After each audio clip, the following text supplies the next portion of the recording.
Hey, Glenn from Made by Folk here. Last year, before I took a pretty long break from Made by Folk, I spoke to graphic designer, filmmaker, and Pentagram partner Marina Willer, and she was very patient and very kind to allow me to publish this almost a year later.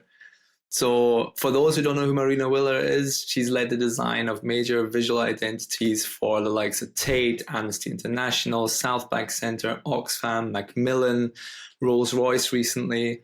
And I've been a fan of her professional work for a long time. And I've also always been fascinated about the colorful experiments she shares on social media. And we talked about the balance between life and work and how her creative exploration influences not only her personal work, but also that of her team and Pentagram as a company. So I hope you enjoy this interview.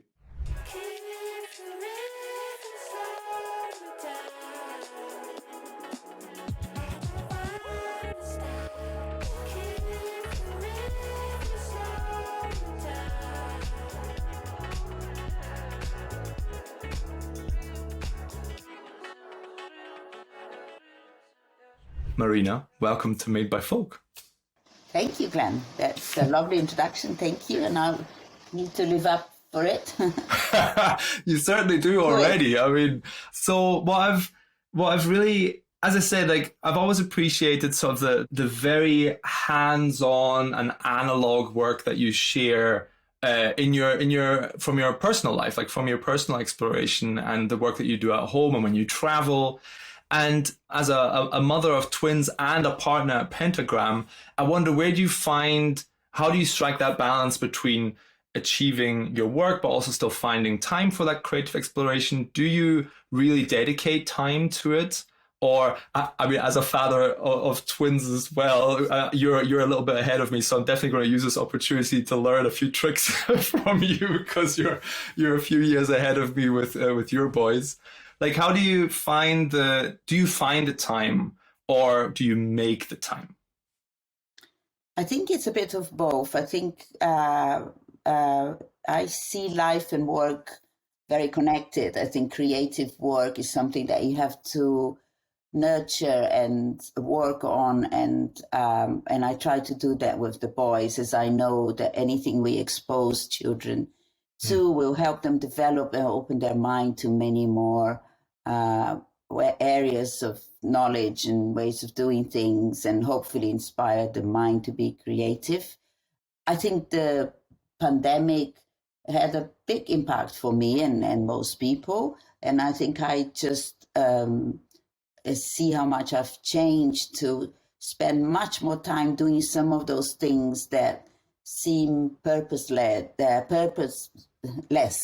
Purposeless, yeah. Yeah, they don't really have an objective rather than keeping the mind interested and busy and making things by hand. And the fatigue of the screen that we all suffer, for me, was really kind of exhausting, and I wanted to compensate with other activities. And I find that is now something that is almost addictive, that you want to always make little things, sketches, doodles, paintings, and things in your sketchbook or different kinds of explorations that keep you entertained and interested.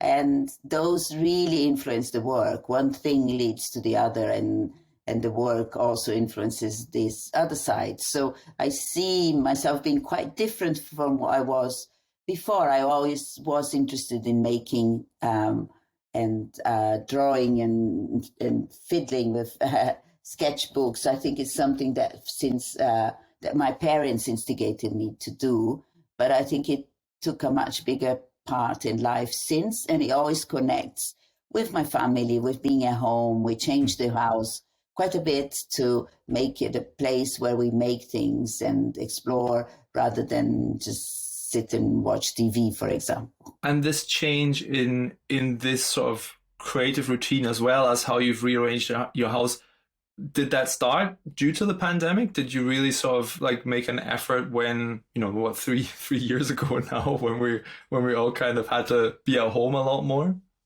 I think throughout the pandemic, I think like everyone, we had to sort of find new ways to live and to not go crazy, not feel claustrophobic, and that kind of feel like you're bored or I think all of those things, the monotony of being in lockdown.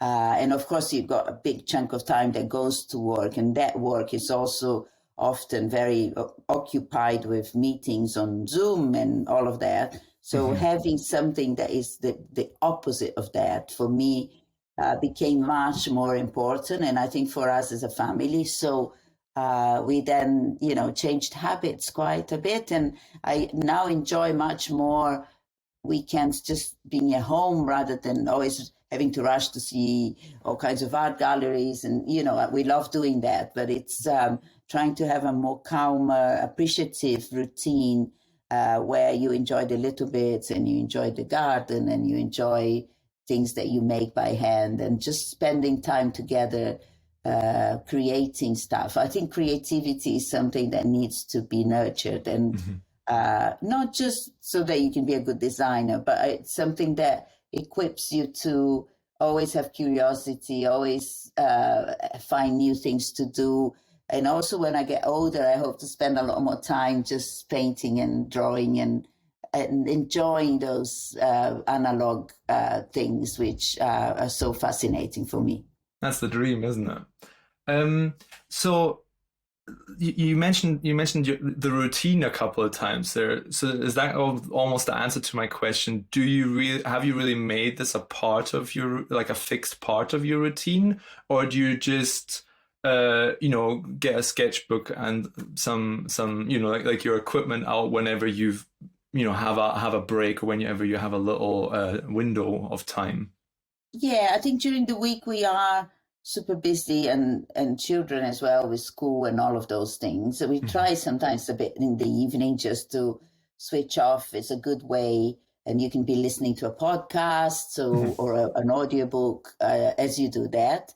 But a lot of it is on the weekends and the holidays, and always have in your bag your sketchbook and even a mini watercolor, or, just carry that with you. I think it has to be spontaneous. I think if it becomes an obligation, especially with children, it becomes something that is boring. So we have to just integrate that. And so on the weekend, sometimes we cycle and we stop by places to draw and drawing is a good way of learning to look at things. And it's not about doing great drawings, by the way. None of us are brilliant. It's just the way to observe the world and notice the proportions and what's there. And also it is like a way of meditating almost. So your head gets really into something.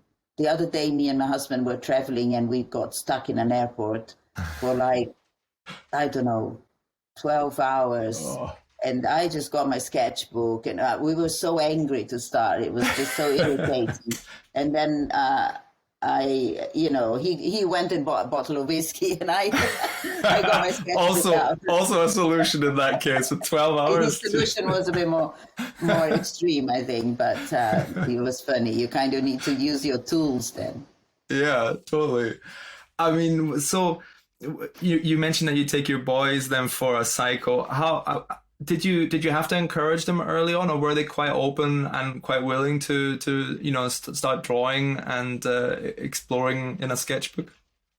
I think children in general, if you just kind of start playing with those things, they tend to be really open and interested. What happens is as they start growing up, which my boys are now teenagers, any school, I think what school and systems start to do to people, they become much more self-conscious and critical. So it's now we're having to work a little bit more to get them open to doing things which still feel really authentic and not like what the teacher might expect or what they heard is a good thing. So I find that if we go to an art gallery and then after sit in a cafe or in a garden and just draw what we're looking at, you feel much more inspired by seeing how other people have done things like that. And it's a good way to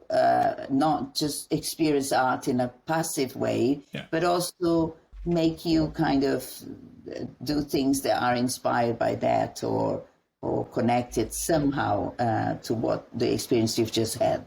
I'm certain it will have a big effect on them. Do you already wonder if they'll go into the creative industry in some way, or do you care? I talk with my husband, who's also a designer and creative, and in a way we almost, it's funny, my dad's an architect and he always says, don't be an architect. Same. I think we, especially my husband, is like, I hope he don't, because then they can make their own, way. But I really don't care. I just want them to have work that is exciting and interesting and that keeps their mind curious and not chosen by some kind of career path development that feels about being, it's not about being successful in the or making a lot of money. It's about something that will make your life a pleasure because you enjoy throughout your life. So they have a lot of areas that they're interested in, and science and writing and so on. So I don't think that necessarily they will follow our steps, which is probably a good thing. Yeah, probably. I had the same. My father was an architect, and I think he really wanted me to become an architect because he'd built his own company. He's like, well, my son will just take over. He's good at this. Right. And then I went into graphic design. I don't think he was disappointed, but I do think he's often thought about, what if Glenn would have become an architect? Wouldn't that have been great? Somebody to sort of carry on my legacy and so forth. Yeah. So I do occasionally think about that. Let's take a quick break because I'd like to tell you more about Current, the place to see all of your team's work. We've all been there. It's Monday morning and you're back at work after a weekend that felt just a little bit too short. Last week the team made a ton of progress, but you can't remember which files to look at, which tools to open, which Slack channel that link was shared to. Now imagine your team was using Current. Current integrates with all the tools that your team is already using to let you see all the work in one place and give you and your team better alignment. And at the end of each week, Current's AI-powered newsletter automatically summarizes all the work posted and shares it with everyone so that your Monday can start a little less chaotic. Go and visit current.so and transform how you work. You already mentioned briefly how this freeing and meditative work that you try and do in between, like maybe in a weekday evening or at the weekend, that definitely also has had more and more effect on your professional work.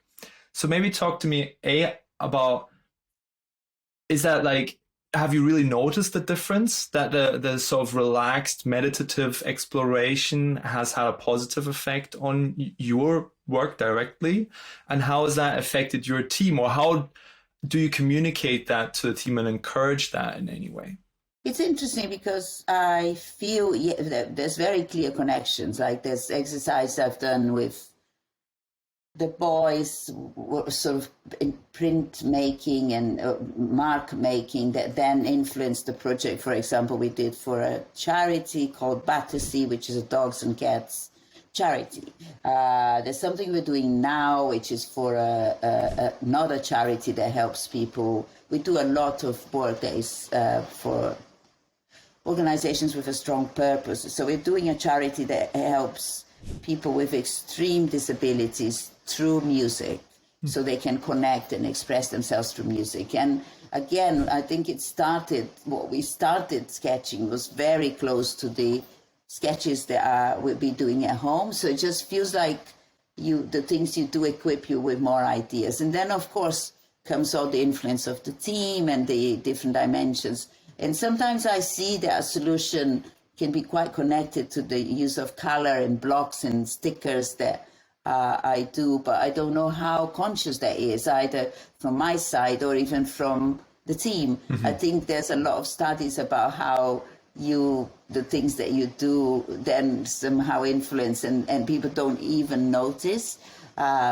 So I think there's a degree that is conscious and a degree that is not. Yeah. But it's not just the ideas that you have while messing about, then find a home, as they say. but it's also that it's a bit like you exercise your brain more, and then you feel much more fluid in kind of, you don't have that stage fright of, oh my God, what am I going to do with this project? It never works like that. It works much more into starting with very loose, interpretations of what we would have done as a strategy. Because, of course, this is not a random exercise. Every project has to respond to a brief. So there'll be a whole set of things that we would have done before, and we would have defined a really clear brief. But then you open it up again, and then the more you've been experimenting, the more different methods you might use to create the design, which makes it more unique than just looking at whatever is trendy at the moment. Or I think there's so much that feels so similar in design all the time, because people follow the trends, and then suddenly everything looks very similar. Yeah. It's even the colors that people use, or Yes. the typeface sort of directions. And you can see how very quickly those things get dated because they're not original enough. So it definitely sounds like you almost see it almost like training for your mind, like sort of building this muscle memory of exploration, or lowering your inhibitions so that when you do come to that point where you want to explore a wide area, you're already comfortable and just like not taking things, not being too precious about your ideas, and just trying out as many things as possible. That's right. I think it's a bit like going to the gym, isn't it? It's like then when you have your competition, you're a bit more fit for it. If you don't train and all you do is do the commercial work as such, I think then every time something comes in, there's a lot more pressure.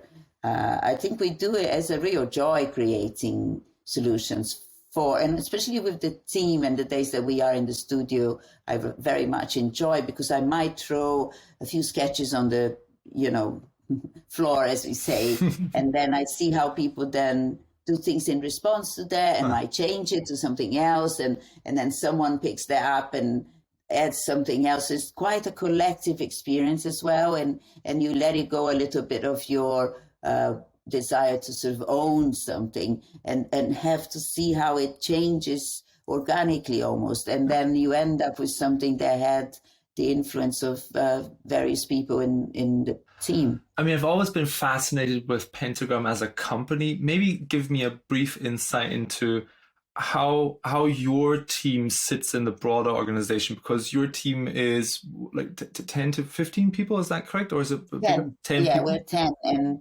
And then every partner does have a team that varies. I mean, some of them have very small teams, and then they get more support and freelance help as they go along. I have a team that has, I think, a substantial size, but it means we have all the core different angles on design and different types of, there's a whole diversity of ways of creating, and also dealing with things such as a little bit of coding, a bit of animation, prints, and each of us is a bit more into one of the, I'm obviously broader, but each of them have, strengths, and we try to add all the strengths, and then we also have to work on our weaknesses to make things stronger. Yeah, that's great. So you put like your dream team together where everybody has their own specialities or strengths, so that you can have a broad approach to a project. Does the team then split multiple projects between them? You were saying there how you might throw a sketch down and somebody else might contribute to it. Do you all work together on all of the projects? Yeah, so I work on every project really hands-on, right. But I will work with 2 or 3 designers, and that might then, as the project, it depends on the scale. We're doing some really big projects now, so you end up having at least 2 designers, and then people chip in and out to help on aspects of it. But to start, sometimes we have more, so that it's quite a free flow, of ideas. And also, for example, this charity that I was telling you that we are working on the design kind of concepts. We sometimes bring the entire team just to comment and show, and then they say, oh, but this is maybe giving you the right idea or not, and people we do a little bit of discussion, and that really helps because between us we're very comfortable with sharing. I think we all do that anyway, so it's not like you need to prepare a formal discussion. It's much more fluid, and that's why I like being at the studio rather than working. Like today we're working from home, it's fine, but we've been in the studio the rest of the week. Great. So you guys do like a 4-day week in the studio and then have one 3 or 4, yeah. Okay. It varies. And also there's some point that you just need to get your head down and focus on tasks, and then it's fine to be at home, I think that seems like a nice mixed sort of hybrid approach. As long as so do you guys have like a dedicated time block, or can you pick those days that you're at home? Do you say like, okay, Monday to Wednesday we're in the office and Thursday? We're Monday to Wednesday camp, and then the other days are we decide as we go along. Okay, that makes sense. Sometimes clients want to come in. It's also I end up having to be in the studio more days than I plan normally because it's frequently there's a client that wants to come for a meeting and then you want to be there, and I enjoy it anyway. I cycle to work. I like the change and the journey. So yes. That's definitely the part that I miss the most, is just the way to work. You know, like I've got my office in the house, so I got a dog purely that I have to be forced to leave the house so I can come back. You need that because definitely. Exactly. You need to either get running or which I did for a bit, but it's not always easy. So I think the good thing about cycling for like an hour is that at least you do change the environment around you, and it's some kind of exercise. And it's some exercise, exactly. That's a major bonus. I think exercise is very actually important part of the equation, which before the lockdown, I was a little bit more, I will exercise on the days that I can. And now I try to exercise every single day. I think it's so important also to keep the mind and to contrast. And once you get that rhythm, and a lot of it is just purely cycling from here to Notting Hill, which is, 15 kilometers or something, and then coming back. So it's a little bit of exercise at least. Great. Well, we briefly touched on the individual partners and their teams. Like, how much do you call them teams? Like, just a super technical question. Yeah, so like these are individual teams.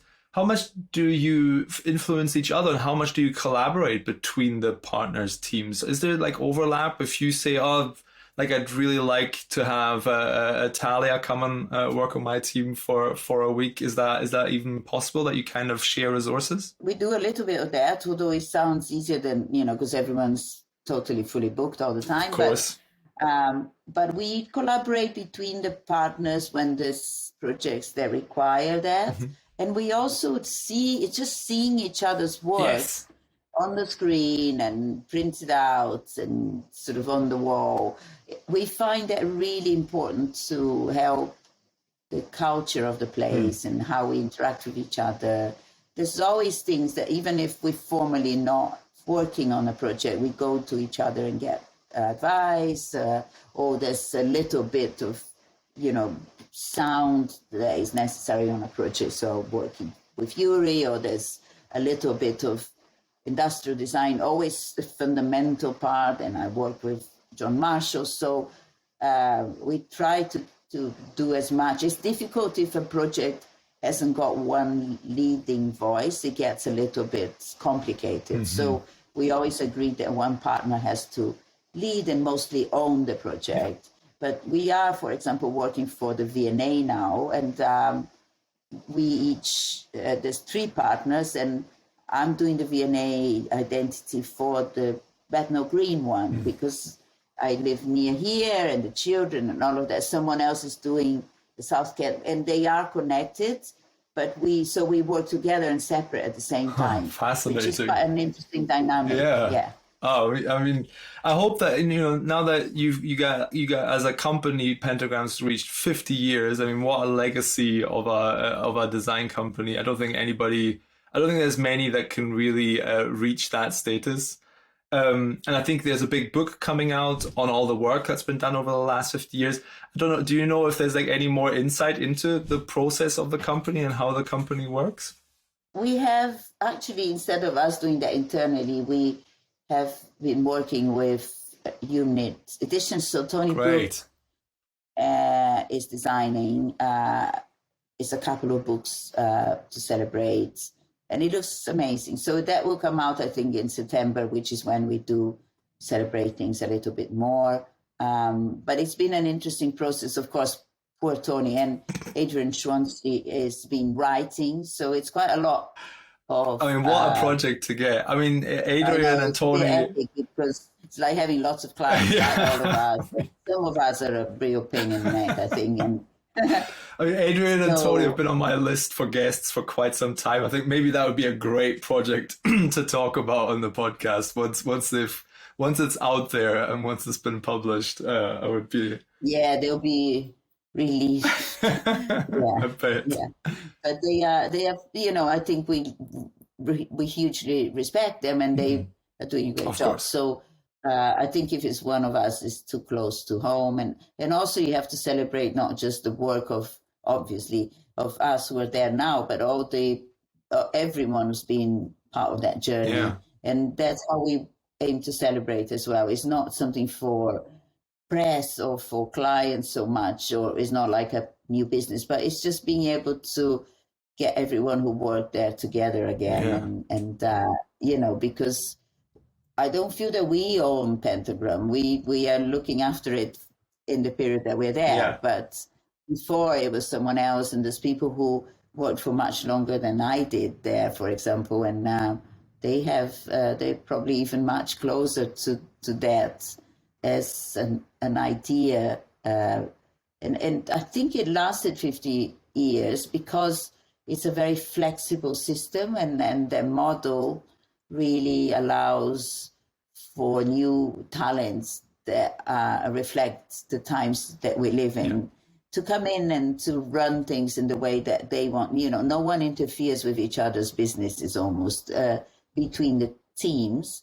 And as long as you are doing work that, hopefully everyone thinks is great, and also that you are able to pay the bills. So the more you spend, the more you have to bring in as business. So it's finding that balance, and it's a tough gig in terms of business because the overheads are very high and for many reasons. And but it's also a very exciting community to be part of. I mean, from the outside, it always seems like the most fascinating place to work. I mean, I've always envied your position and the rest of the team, and what an achievement to reach 50 years in the industry. So, I mean, hats off to everybody at Pentagram for making it this far and being so great at it on the way. I mean, that's not an easy challenge. All right. Well, Marina, I really appreciate your time and for you to talk to me today. I'd like to thank you again for agreeing and for talking us briefly through these couple of topics. And I hope you have a lovely rest of the day. Thank you. That was really, really enjoyable, and all the best to you. Thank you. Thank you so much.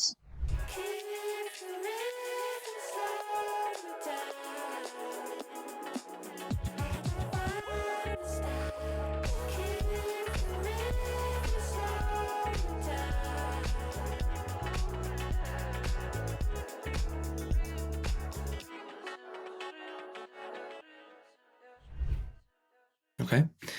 That's all, folks. Thanks for sticking around to the end. If you like the music of this episode, it's by Lemonade Baby. It's called Don't Stop. If you want to find out more about the label that Lemonade Baby's on, it's called Mammal Sounds, and they're providing all the music in our show. If you want to find out more about Mammal Sounds, head to the link in the description, and you can listen to their entire back catalog, many of their songs we featured in the past. Also, we record a video and audio version of these interviews. So if you're listening to this, you can watch the whole interview on our YouTube channel and see a lot of the work that we were talking about. And don't forget to subscribe to all of our social media channels to keep up to date with any new interview that we drop. I'll be back again soon with more inspiring interviews with the people behind design. See you then.